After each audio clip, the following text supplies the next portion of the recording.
Anyone who says that Ukrainian strikes on Russian refineries are meaningless and have no effect on anything either doesn't understand anything or is doing it on purpose. They are already having fuel shortages, not in the active army yet, in the rear, but they are already there.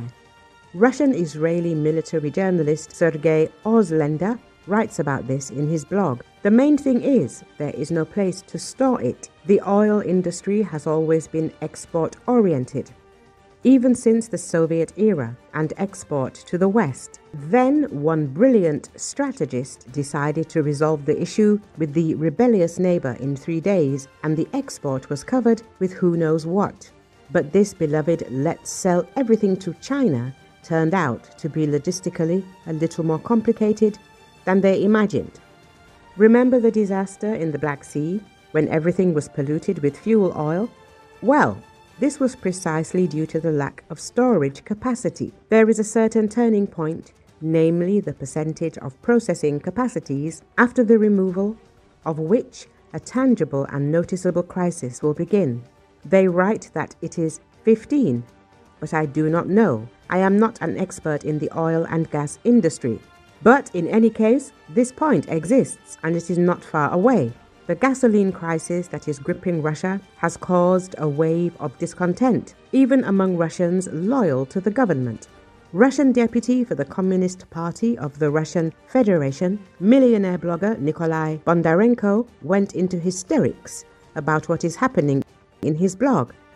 How can a country that is a gas station run out of gas? It is clear to everyone that there are no medicines, no planes, that we do not make computers, phones, processors and chips. But at least we need to provide gasoline to our own population. Prices are skyrocketing because supply is shrinking and demand is inevitably growing.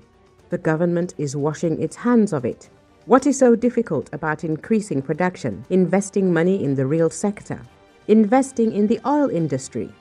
Well, for this, we need to spend money, taxes, our savings, and the government has other plans for them.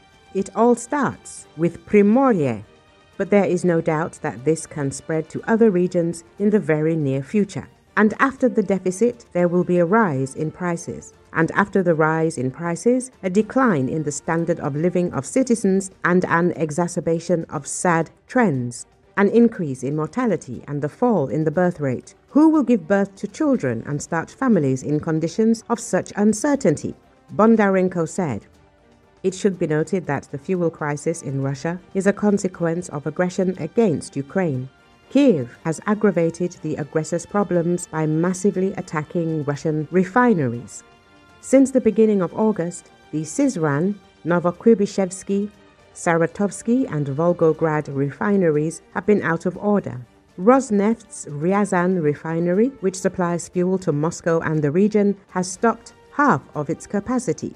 The Slavyansky, Afipsky and Novoshakhtinsky refineries have also been attacked, which has paralyzed about 13% of all oil refining in the country. Against the backdrop of these events, the fuel deficit has already reached the Kuril Islands, which are part of the Sakhalin region. Since August the 20th, restrictions have been imposed on the sale of gasoline in the Kurilsky district, no more than 10 liters per customer. Priority fuel supplies are given to emergency services and enterprises supporting the life of the district. The crisis in the Russian oil industry, caused by Ukrainian drone strikes, is gradually spreading to new regions of the country. Queues, rising prices, and fuel shortages are becoming a reality for ordinary citizens.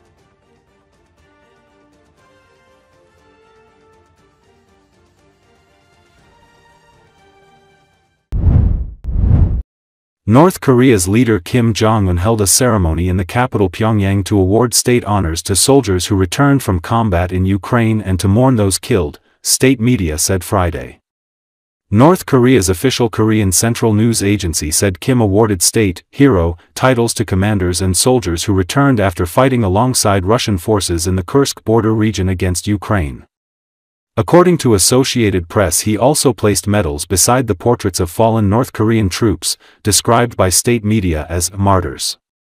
The participants of overseas operations, through their steadfast struggle and noble sacrifice, achieved great feats that will be remembered in history forever, Kim said in a speech.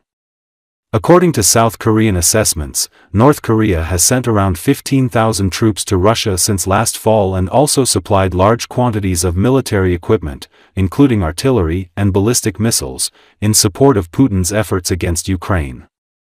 Kim has also agreed to send thousands of military construction workers and deminers to Russia's Kursk region, a deployment South Korean intelligence believes could happen soon. South Korean officials have expressed concern that North Korea in exchange for its war support could receive badly needed economic aid and advanced military technologies that could enhance the threat posed by Kim's nuclear weapons program. Experts say North Korea's military would also obtain valuable combat experiences from the war.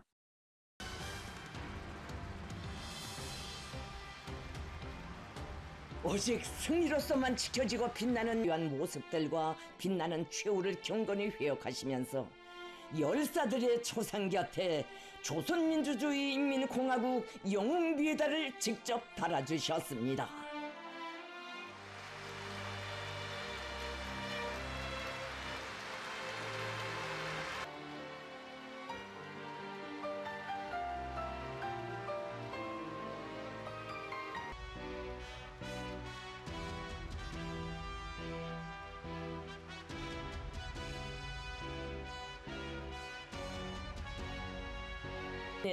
참전 열사들의 고귀한 삶이 조국과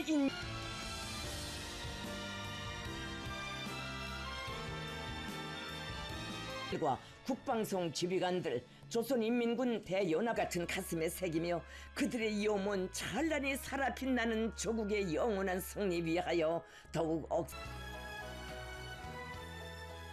소중히 안고 산 모든 것을 승리 위에 후회 없이 바치고 떠나간 장한 아들들, 사랑하는 이들의 고결한 몫을 포옹하는 유가족들의 격정이 추모의 표, 떠나간 열사들의 마음까지 합쳐 유가족들을 한 사람 한 사람 따뜻이 손잡아 주시고 품에 안아 위로해 주실 때 가슴마다 솟구